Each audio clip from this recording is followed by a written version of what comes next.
আমাকে জানান, স্পষ্ট শুনতে পাচ্ছেন কিনা?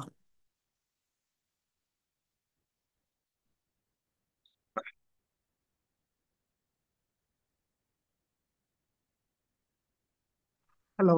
জি ভাই শোনা জি।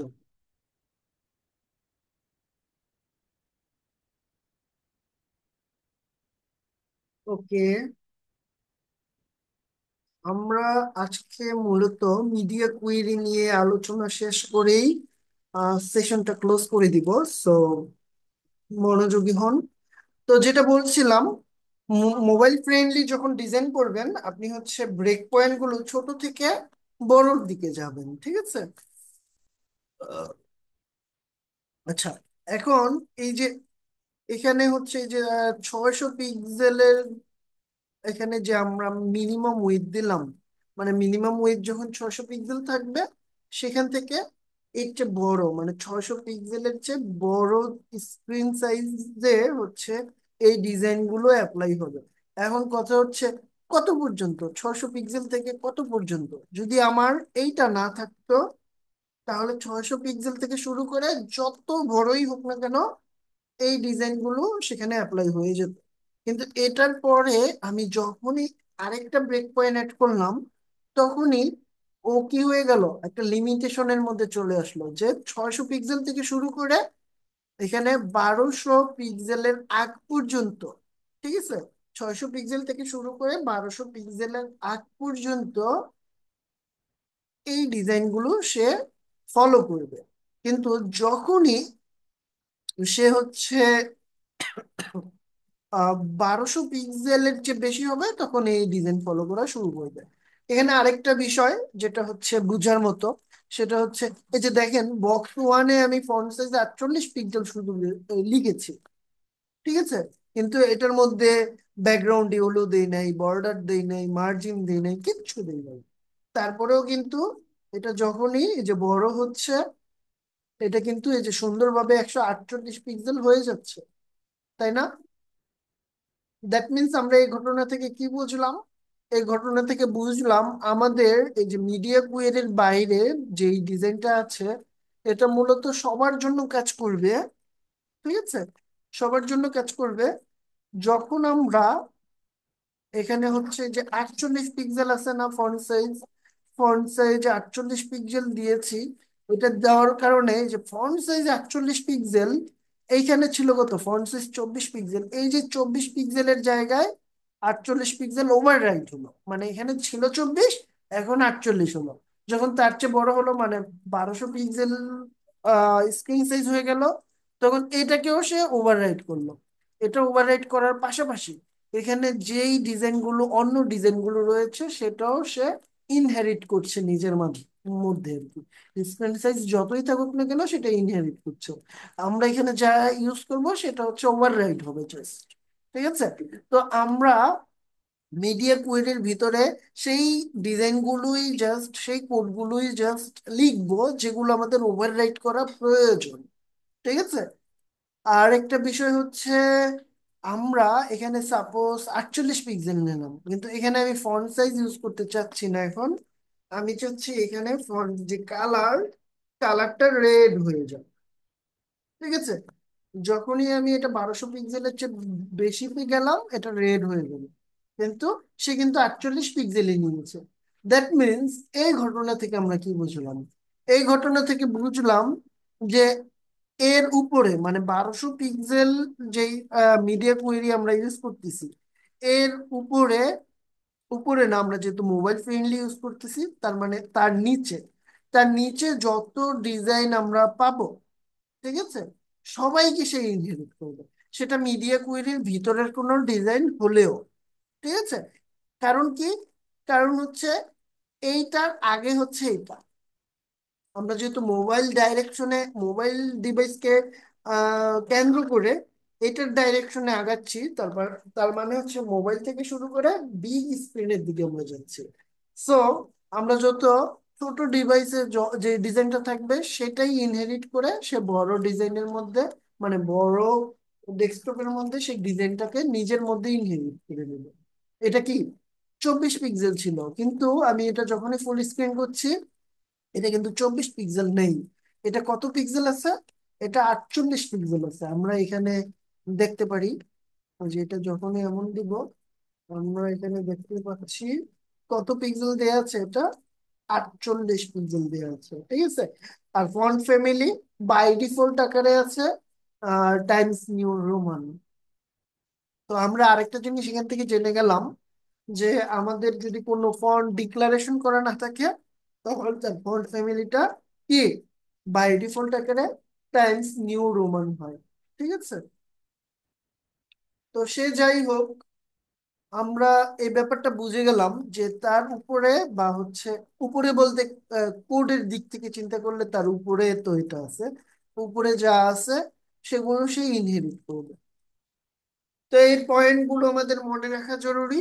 এখন আমরা শিখবো আহ, কিভাবে ডেস্কটপের জন্য প্রথমে ডিজাইন করে তারপরে সেটা মোবাইলের দিকে যেতে, মানে হচ্ছে ডেস্কটপ ফার্স্ট বা large large device first priority দিয়ে আমরা যদি ডিজাইন করি।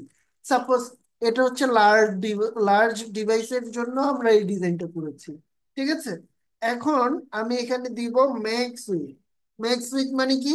মানে সর্বোচ্চ হচ্ছে 600 পিক্সেল। এখন যেহেতু আমরা লার্জ ডিভাইসের জন্য প্রথমে চিন্তা করছি, তখন আমাদের কি করতে হবে? সাপোজ আমার ডিভাইসের পিক্সেল হচ্ছে 5000 পিক্সেল, ঠিক আছে। এখন আমার স্ক্রিনের পিক্সেল হচ্ছে 5000 পিক্সেল সাপোজ। হ্যাঁ, তো 5000 পিক্সেল সাপোজ। তো আমি যখন পিক্সেলটা কমাবো, মানে আমি লার্জ ডিভাইস থেকে স্মল ডিভাইসের দিকে এখন যাচ্ছি, দ্যাট মিনস আমাকে কি করতে হবে? যদি আমার ডিভাইস 5000 পিক্সেলের হয়, আমি ধরে নিচ্ছি এটা 5000 পিক্সেল, এটা আসলে কোনো পিক্সেল না, এটা হচ্ছে কি সার্বজনীন ডিজাইন, মানে সবার জন্য। তো এই সার্বজনীন ডিজাইনটা যখন আমি 1200 পিক্সেলে নামবো, আমি চাই 1200 পিক্সেলে যখন নামবো, তখন একটা ডিজাইন হবে। 1200 পিক্সেল থেকে আরো ছোট ডিভাইসের দিকে যদি আমি যাই, 600 পিক্সেলের দিকে যদি আমি যাই, তখন এটা আরেক রকম হবে। দ্যাট মিনস বড় থেকে ছোটর দিকে যেতে হবে। দ্যাট মিনস আমাকে এখানে কি ইউজ করতে হবে? 1200 পিক্সেলেরটা আগে ইউজ করতে হবে। মানে ম্যাক্স উইথের ক্ষেত্রে বড় থেকে ছোট, আর মিনিমাম উইথের ক্ষেত্রে ছোট থেকে বড়। তো এটা মনে রাখা মানে মুখস্থ করতে যদি আপনারা যান ভুলে যাবেন, কিন্তু আপনারা ডাইরেকশন ওয়াইজ যদি চিন্তা করেন, আমি মোবাইলের জন্য আগে ডিজাইন করব, এমন যদি চিন্তা করেন, দ্যাট মিন্স কি আপনার পিক্সেল আস্তে আস্তে বাড়বে। দ্যাট মিনস ছোট থেকে বড়র দিকে যাবে। ইজিলি মনে রাখা সহজ হলো। এই লজিক দিয়ে যদি আমরা এই ব্যাপারগুলো মেমোরাইজ করার চেষ্টা করি, তারপরে আমি যদি লার্জ ডিভাইসের জন্য চিন্তা করি, আগে লার্জ ডিভাইসের জন্য আমি আগে ডিজাইন করব, তারপরে আস্তে আস্তে ছোট ডিভাইসের দিকে যাব। দ্যাট মিনস আমার বড় থেকে ছোটর দিকে গেল। তো ম্যাক্স উইথ ইউজ করে আমরা এই যে বড় থেকে ছোটর দিকে যাব, ঠিক আছে। তো এইভাবে আমরা এটা মনে রাখবো। আচ্ছা, এখানে হচ্ছে আমরা অনেকগুলো ইউজ করার কারণে এখানে কি একটা রেঞ্জ তৈরি হচ্ছে যে 1200 পিক্সেল থেকে শুরু করে 600 পিক্সেলের মধ্যে যত কিছু থাকবে সেটা হচ্ছে এই স্কোপটা, ঠিক আছে। আর এই স্কোপের মধ্যে কি 600 পিক্সেল থেকে শুরু করে 0 পিক্সেল পর্যন্ত যত ডিভাইস আছে সেগুলো হচ্ছে এইগুলো অ্যাপ্লাই হয়ে যাবে। তো ব্যাপারটা ক্লিয়ার? একটু জানান ব্যাপারটা ক্লিয়ার কিনা আপনাদের কাছে। এখানে ম্যাক্স ইউজ করতে হবে। দুইটা আমরা কখনোই ইউজ করবো না একসাথে। ম্যাক্স মিনিমাম দুইটা একসাথে ইউজ করবো না, ঠিক আছে। কারণ বুঝতে পারছেন কিনা এটা একটু আমাকে জানান। আমি লার্জ ডিভাইসের জন্য করেছি না, দেখুন লার্জ ডিভাইসে এটা 24 পিক্সেল হয়ে গেল। আমি যখনই এটা কি বলে এটাকে, উম, আচ্ছা, আমি একটা থেকে দুইটা কিছু বলি। আচ্ছা, আমি যখনই এটার এটা কত হতে পারে আনুমানিক, আমরা একটু দেখে নিই এটার স্ক্রিন সাইজটা। স্ক্রিন সাইজটা অলমোস্ট 950-এর মতো, ঠিক আছে। তো এটাকে আমরা 950 যদি ধরি, তাহলে হচ্ছে সাপোজ আমি 960 ধরলাম এখানে। 960-এ মানে এই স্কোপটা কাজ করবে। তো এটার ফন্ট সাইজ হচ্ছে 48 পিক্সেল। 48 পিক্সেল কাজ করছে। কিন্তু আমার 600 পিক্সেলে গেলে এই 48 পিক্সেল লেখাটাই রেড হয়ে যাবে। কিন্তু এটা কিন্তু এখনো রেড হয়নি। যখনই আমি 600 পিক্সেলে যাব, দেখেন এটা কিন্তু ছোট হয়ে গেল। আচ্ছা, এই ডিজাইন গুলো আরো ভালোভাবে বোঝার জন্য আমরা কি করতে পারি? আমরা হচ্ছে ইন্সপেক্টে ক্লিক করব। ইন্সপেক্টে ক্লিক করলে আমাদের যে এই যে টুলসটা রয়েছে, এইখানে এই যে টগল ডিভাইস টুলবার, এই যে সেকেন্ড আইকনটা, এখানে ক্লিক করব, ঠিক আছে? এখানে ক্লিক করলে আমরা হচ্ছে এখানে বিভিন্ন অপশন দেখতে পাবো। আমি যদি রেসপন্সিভ দেই, এখন এটা কত পিক্সেলে আছে? 993 পিক্সেলে আছে। এই স্ক্রিন সাইজটা 993 পিক্সেল। আমি যখনই এটা 600 পিক্সেল করে দিব, দুঃখিত, যখনই এটা আমি যেরকম 600 পিক্সেলে ক্লিক করব, এটা কিন্তু দেখেন রেড হয়ে গেল। আমি 600 পিক্সেলের চাইতে যদি একও বাড়াই, এটা কিন্তু আর কাজ করবে না। যখন 600 পিক্সেলে আসবে, তখন এটা কাজ করবে, ঠিক আছে? আমরা চাইলে বিভিন্ন মোবাইলে কেমন দেখাবে সেটাও এখানে দেখতে পারি। এই যে স্যামসাং S8-এ কেমন দেখাবে, পিক্সেল 7-এ কেমন দেখাবে, আইফোন 12-এ কেমন দেখাবে, iPhone 14 Max-এ কেমন দেখাবে। তারপরে আমি যদি একটা প্যাড ওপেন করার চেষ্টা করি, এই যে আইপ্যাড এয়ার, আইপ্যাড এয়ারে যে 820 পিক্সেল রয়েছে, আহ সেটাতে কেমন দেখাবে, এটা আমরা বিভিন্ন পিক্সেলে দেখতে পারি। তো আমরা যখন রেসপন্সিভ ডিজাইন করব, আমরা হচ্ছে ইন্সপেক্টে গিয়ে এই আইকনটাতে সিলেক্ট করব। সিলেক্ট করে আমরা এইভাবে বিভিন্ন স্ক্রিন সাইজে আমাদের ডিজাইনটা কেমন দেখাচ্ছে সেটা আমরা দেখে নিব, ঠিক আছে? এটা দেখে দেখে ডিজাইন করবো। এখন কোনো কোশ্চেন থাকলে বলেন। আচ্ছা ভাই, আমাদের কি প্রত্যেকটা ফাইলের নিচে এই এগুলি দিয়ে দিতে হবে, মানে কিন্তু এই মিডিয়া কোয়েরি? হ্যাঁ, হ্যাঁ, দিয়ে দিতে হবে। কিন্তু বেস্ট আইডিয়া কি জানেন? বেস্ট আইডিয়া হচ্ছে আপনি যখন একটা বড় ওয়েব পেজ তৈরি করার চেষ্টা করবেন, তখন সেখানে অনেক কোড হয়ে যাবে। এজন্য আপনি হচ্ছে এটার জন্য আলাদা একটা ফাইল নেবেন। আচ্ছা, আলাদা একটা ফাইল নেই। আমি একটু প্রথমে সিএসএস তো ফোল্ডার তৈরি করে নেব অবশ্যই। এবং সেখানে style dot style dot CSS থাকবে। আমার কমন সিএসএস যেটা, তাই না? তো আমি এই যে এই যে কমন সিএসএস গুলো, ইউনিভার্সাল সিএসএস যেগুলো আছে, ওটা ক্রপ করে স্টাইল ডট সিএসএস এ নিয়ে যাচ্ছে। তারপরে হচ্ছে আমি আরেকটা ফাইল তৈরি করবো এখানে। কোথায়? এই যে সিএসএস ফোল্ডারের ভিতরে আরেকটা ফাইল হচ্ছে suppose responsive responsive dot CSS. এটাতে আমি কি করলাম, মানে আমি রেসপন্সিভ ডিজাইন তৈরি করবো। রেসপন্সিভ ডিজাইন মানে কি? সব ডিভাইস থেকে আমার ওয়েবসাইটটাকে যাতে সুন্দর লাগে, এটাকেই হচ্ছে বলে রেসপন্সিভ ডিজাইন, ঠিক আছে? তো এটা কি লিঙ্ক করবো কিভাবে? দুইটা কি লিঙ্ক করা যাবে একসাথে? হ্যাঁ, অবশ্যই। আমি এটাকে এই রেসপন্সিভ ডট সিএসএস এ নিয়ে গেলাম, ঠিক আছে? কি হলো? ঠিকভাবে কাট হয় নাই হয়তো। আমরা আবার করি, কাট করে নেই। কাট করে রেসপন্সিভের এখানে এসে পেস্ট করে দিই, ঠিক আছে?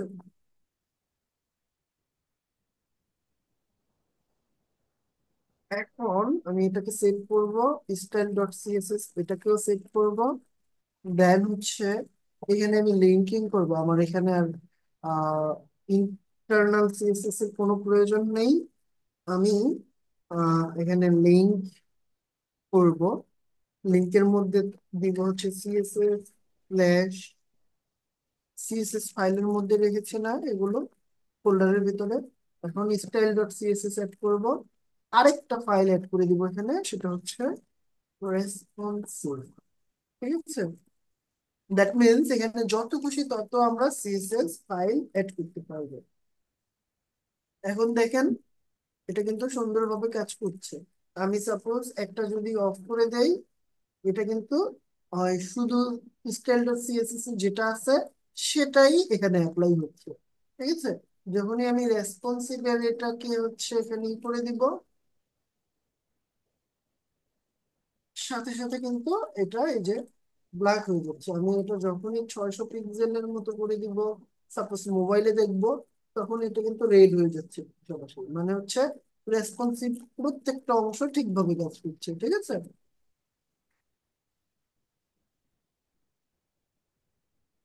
তো আমাদের রেসপন্সিভ সব ডিজাইন গুলো আমরা এখানে করতে পারি। আর রেসপন্সিভ এর ক্ষেত্রে আমাকে যেটা করতে হবে, কমেন্ট বেশি বেশি করতে হবে। ঠিক আছে, কারণ রেসপন্সিভে কোড থাকবে অল্প এবং বোঝা যাবে না আসলে এটা, এই কোডটা দিয়ে আমি কোন জায়গায় এই স্টাইলটা মূলত অ্যাপ্লাই করেছি। ঠিক আছে, এটা বোঝা যাবে না। সাপোজ আপনার ওয়েব পেজ আছে 10টা, কিন্তু আপনার সিএসএস ফাইল আছে 2টা, responsive dot CSS and style dot CSS. ঠিক আছে, তো এরকম 2টা আছে। তো আপনি 10টা ফাইলের জন্য এই 2টার মধ্যে যখন ডিজাইন করবেন, অনেক কোড হয়ে যাবে। তখন এইভাবে হচ্ছে আলাদা ফাইল করলে আপনাদের কোড হ্যান্ডেল করতে সুবিধা হবে। এখন 10টা ফাইলের মধ্যে আপনার এই যে বক্স 1 কোন পেজে আছে এবং কোন পেজের কোন অংশের ডিজাইনটা সে এখানে ডিফাইন করতেছে, আপনি কমেন্ট আউট করে বলে দিবেন। ঠিক আছে, যে ওই পেজের এই অংশটার ডিজাইনটা এটার মাধ্যমে হচ্ছে, তাহলে আপনিও বুঝতে পারবেন সহজে। নতুবা হচ্ছে এটা আপনি নিজেই কোন পেজে এই ডিজাইনটা অ্যাপ্লাই হচ্ছে নিজেই বুঝবেন না, কারণ হচ্ছে আপনার মনে থাকবে না। ঠিক আছে, হুম। Any other question? আবার আমরা অনেক সময় এই একটা রেসপন্সিভ ফাইল তৈরি করে অন্য অন্য আরেকটা ফাইলের সাথে হয়তো কানেক্ট করতে পারবো না। হ্যাঁ, কানেক্ট করতে পারবেন। এখন আপনার ধরেন 10টা পেজের মধ্যে আপনার হচ্ছে 5টা পেজে সাপোজ বক্স 1 ক্লাসটা আছে।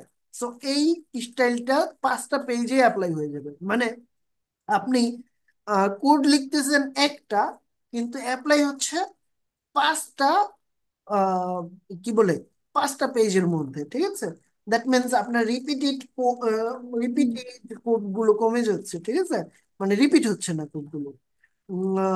এতে হচ্ছে আপনার কোড অনেক হুম। কমে যাবে। আপনি যদি আলাদা আলাদা ডিজাইন করতে যেতেন, তাহলে হচ্ছে প্রত্যেকটার জন্য আপনার একই কোড বারবার লিখতে হতো, একই কোড কি বারবার লিখতে হতো। এই জিনিসগুলো হবে না এখন।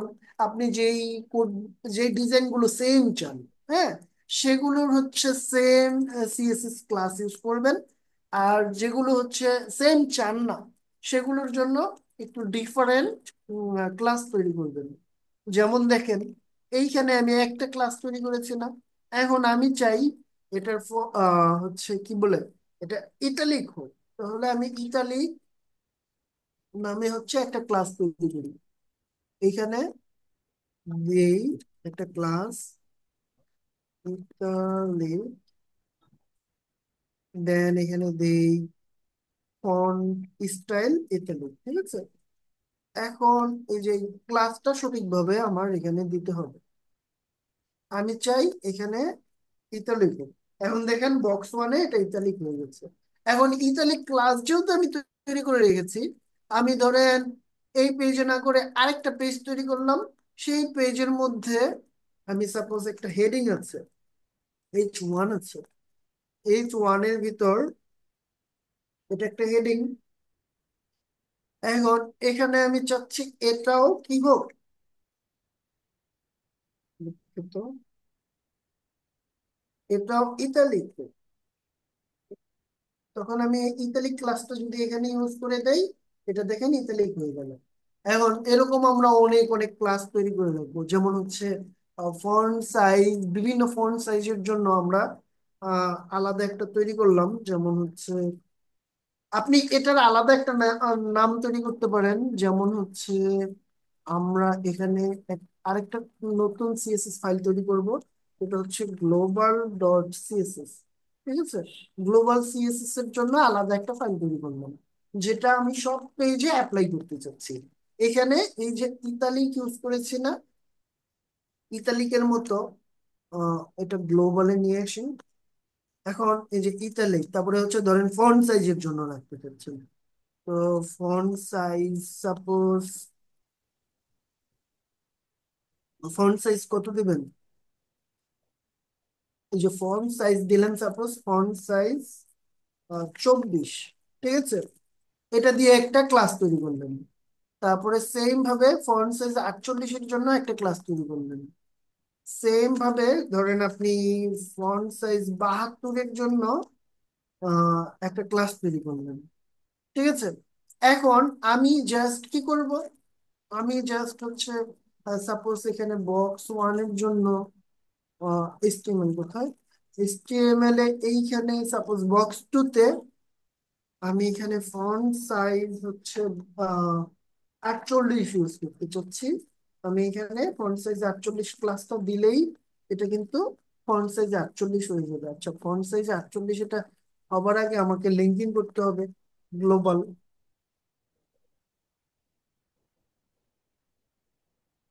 FS 48 নামে কি আমি কোনো করেছি? হ্যাঁ, করেছি তো, এই যে FS 48। তাহলে আমি এই যে FS 48 দেওয়ার কারণে এটা কিন্তু এই যে 48 পিক্সেল হয়ে গেল, ঠিক আছে? আমি এখানে আবার ইতালিক ইউজ করতে চাচ্ছি, এরকম ক্লাস দিয়ে দিলাম। তাহলে কি হচ্ছে, আমার একই কোড বারবার ইউজ করতে হবে না। আমি জাস্ট এই ক্লাসটা যেখানে ইনস্টাইলটা অ্যাপ্লাই করতে চাই ক্লাসটা দিয়ে দেব, স্টাইলটা সুন্দরভাবে কিন্তু অ্যাপ্লাই হয়ে যাবে, ঠিক আছে? এইভাবে আমরা ম্যানেজ করব আমাদের সিএসএস ফাইলগুলোকে। এটা খুবই স্মার্ট ওয়ে কাজ করার, বুঝতে পারছেন? হ্যাঁ। আমাদের ব্র্যান্ড কালার, এই ব্র্যান্ড কালার হচ্ছে সাপোজ একটা এরকম 00444, আরেকটা হচ্ছে ধরেন এমন 2F4E C2। এই যে এই কোডগুলো কি মনে রাখা সম্ভব? বা হচ্ছে প্রত্যেকবার এই কোডগুলো কপি করে করে নিয়ে আসতে হচ্ছে না? মানে আমি যদি এগুলা এই দুইটা ধরেন আমার ওয়েবসাইটের কালার হবে, তো এগুলো মনে রাখা কঠিন কিন্তু। এখন এগুলা ই দিয়ে আমি সাপোজ দিতে চাচ্ছি, এটা হচ্ছে একটা প্রাইমারি কালার একটা সেকেন্ডারি কালার, ঠিক আছে? প্রাইমারি কালার নামে একটা ক্লাস তৈরি করলাম। ক্লাস তৈরি করে আমি এখানে জাস্ট কালার দিলাম। আচ্ছা, কালার দিলাম, সাপোজ এটা আমার প্রাইমারি কালার, আর এটা হচ্ছে আমার সেকেন্ডারি কালার।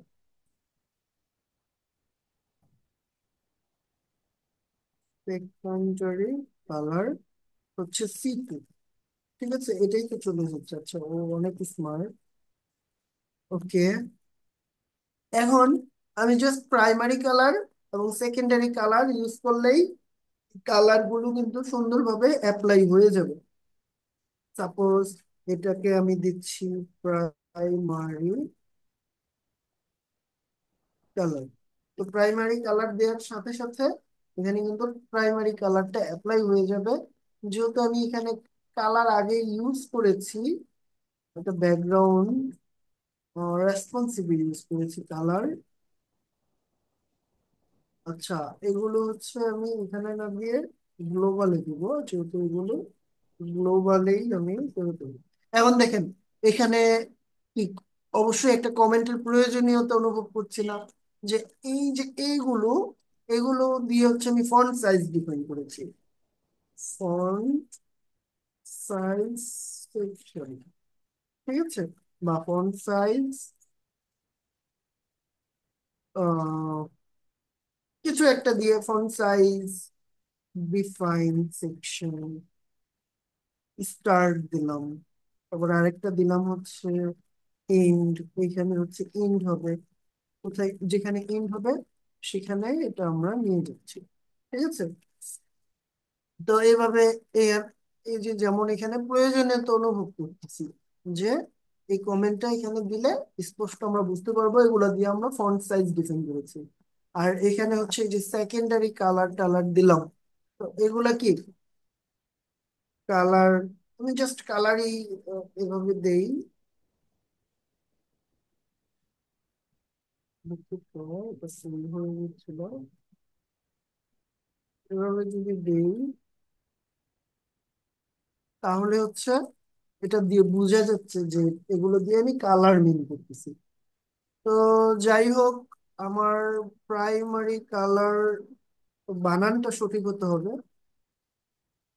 আমি এখানে যদি প্রাইমারি কালারটা পেস্ট করে দেই, আচ্ছা ডাবল হয়ে গেছে।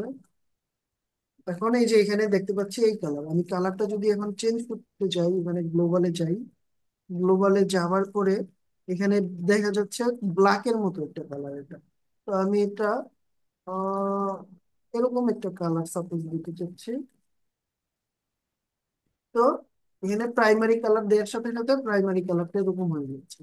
আর আমি সেকেন্ডারি কালার যদি, এই ক্লাসগুলো অবশ্যই কি অর্থবহ হতে হবে। এই যে ক্লাসগুলো দেখে বোঝা যাচ্ছে এটা যে আমি বুঝাচ্ছি প্রাইমারি কালার, এটা সেকেন্ডারি কালার। আপনারা যদি এমন কোনো কিছু ক্লাসের নেম দেন যেটা বুঝাই যাচ্ছে না, তাহলে আপনাদের এটা সুন্দর কোড হবে না, হ্যাঁ স্ট্যান্ডার্ড কোড হবে না। তো আপনাকে অবশ্যই নেমিং গুলো সুন্দরভাবে করতে হবে।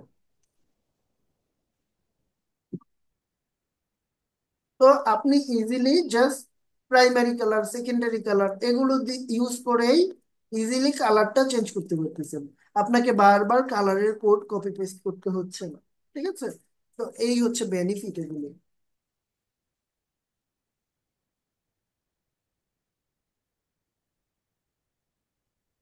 ওকে, আর কোনো কোশ্চেন?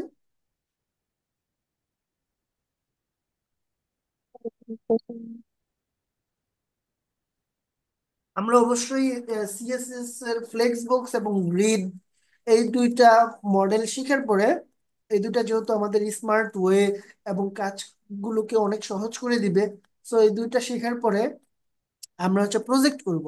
শুধু এইচটিএমএল সিএসএস ব্যবহার করে প্রজেক্ট করব।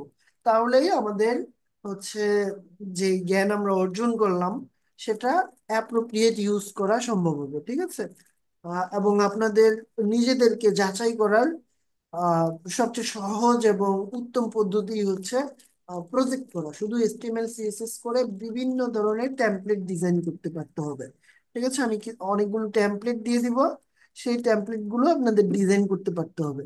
যদি ডিজাইন করতে পারেন তাহলেই বোঝা যাবে যে আপনাদের আসলে ভালোভাবে কাজ শেখা হয়েছে, যে আপনি পারতেছেন একটা টেমপ্লেট ডিজাইন করতে। তো যখনই কোনো কনসেপ্ট আপনার মানে একটা ডিজাইন আপনি করতে পারবেন না, এই ডিজাইনটা করার জন্য এই জিনিসটা আমার জানা থাকা প্রয়োজন, আপনি কোড করতে করতে নিজে নিজেই বুঝবেন। তখন এই যে আমাদের রেকর্ডেড ভিডিওগুলো ব্যাক সাইডে গিয়ে দেখে আসবেন। ঠিক আছে, এই হচ্ছে বিষয়। আচ্ছা, তাহলে আজকের ক্লাস এই পর্যন্তই রইলো। আর না, আমি আরেকটা বিষয় আপনাদেরকে দেখিয়ে দেই। যদিও প্রয়োজন হবে না, আমি যেভাবে কোড দেখালাম এটাই ক্লিন ওয়ে কোড করার। ঠিক আছে, আপনারা কখনোই ম্যাক্স এবং মিনিমাম এই দুইটা জিনিস একসাথে ইউজ করবেন না। হয় ম্যাক্স উইথ ইউজ করবেন, নতুবা মিনিমাম উইথ ইউজ করবেন। এখন কথা হচ্ছে আপনি ডাইরেকশনটা আগে ঠিক করবেন নিজে নিজে, যে আপনি মোবাইল ফ্রেন্ডলি আগে করবেন নাকি ডেস্কটপ ফ্রেন্ডলি আগে করবেন। ঠিক আছে, তো মোবাইল ফ্রেন্ডলি করলে মিনিমাম করবেন, আর ডেস্কটপ ফ্রেন্ডলি করলে ম্যাক্সিমাম করবেন। এবং হচ্ছে যে কোনো একটা ইউজ করবেন, মিনিমাম এবং ম্যাক্সিমাম দুইটাই একসাথে ইউজ করবেন না। ঠিক আছে, আমি আরো কিছু এক্সাম্পল এখন দেখাবো যেগুলো ইউজ করার কোনো দরকার নাই। কিন্তু সাপোজ একটা ক্লায়েন্ট আপনাকে একটা ফাইল দিল, ফাইল দিয়ে বললো এই কোড, এই জিনিসগুলো আমাকে এডিট করে দাও, বা হচ্ছে এই কোডগুলো রিভাইজ করে আপডেট করে দাও। এখন সে যে ফাইলটা আপনাকে দিল, সেই ফাইলটা দেওয়ার পরে আপনি দেখলেন সে আমাদের মতো করে শুধু ম্যাক্স উইথ অথবা মিনিমাম উইথ এগুলো ফলো করে করে নাই। সে হচ্ছে ম্যাক্স মিনিমাম, তারপরে আমি আরো কিছু ওয়ে দেখাবো, এগুলো সব ইউজ করেছে। ইউজ করার কারণে আম, হচ্ছে তার কোডে অনেক ধরনের সমস্যা হয়তো হয়েছে বা হয়নি, সে যাই হোক আপনার তার কোড বুঝতে হলে আগে তো বুঝতে হবে এটার মেকানিজমটা কি, এটা কিভাবে কাজ করে, সেজন্যই জাস্ট দেখিয়ে দেওয়া। কিন্তু আপনারা নিজেরা যখন কোড করবেন অবশ্যই আমি যেভাবে দেখালাম শুধুমাত্র সেটাই ফলো করবেন। এটাই হচ্ছে ক্লিন ওয়ে কাজ করার, ঠিক আছে?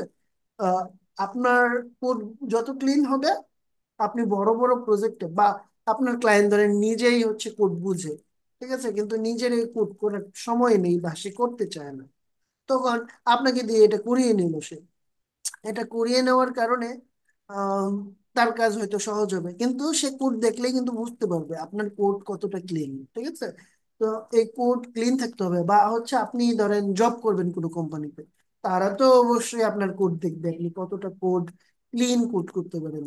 সো আপনাদের অবশ্যই স্ট্যান্ডার্ড ফলো করে কোড করতে হবে। আমরা যত দিন যাবে, আমরা যত প্রজেক্ট করব, প্রজেক্ট গুলো করার সময় আমি কিন্তু দেখাবো আমি কিভাবে কোড করতেছি, আপনারা সেটা ফলো করার চেষ্টা করবেন, ঠিক আছে?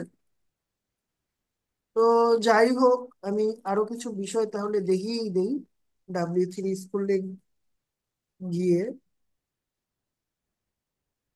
সিএসএস এ আমরা আসলাম, দেন মিডিয়া কোয়েরিতে চলে যাই।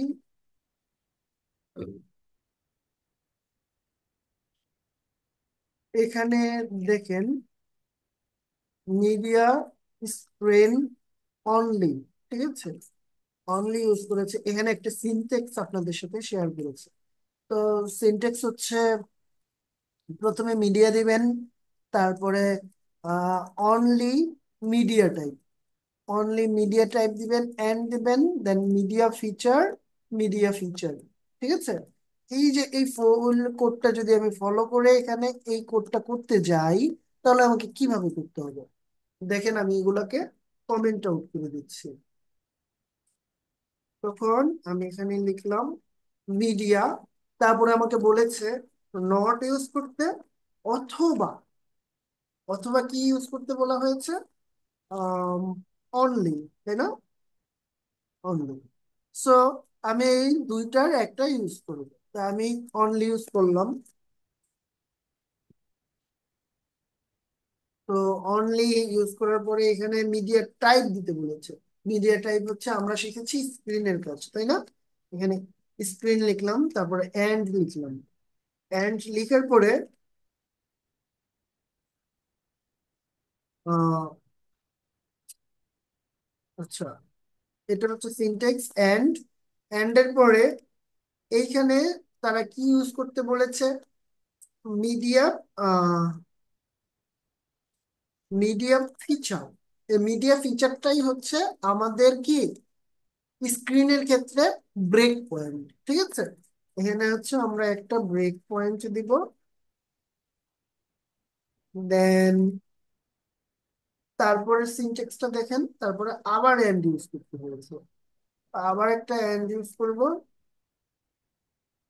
তখন এখানে আবার একটা ব্রেক পয়েন্ট দিব।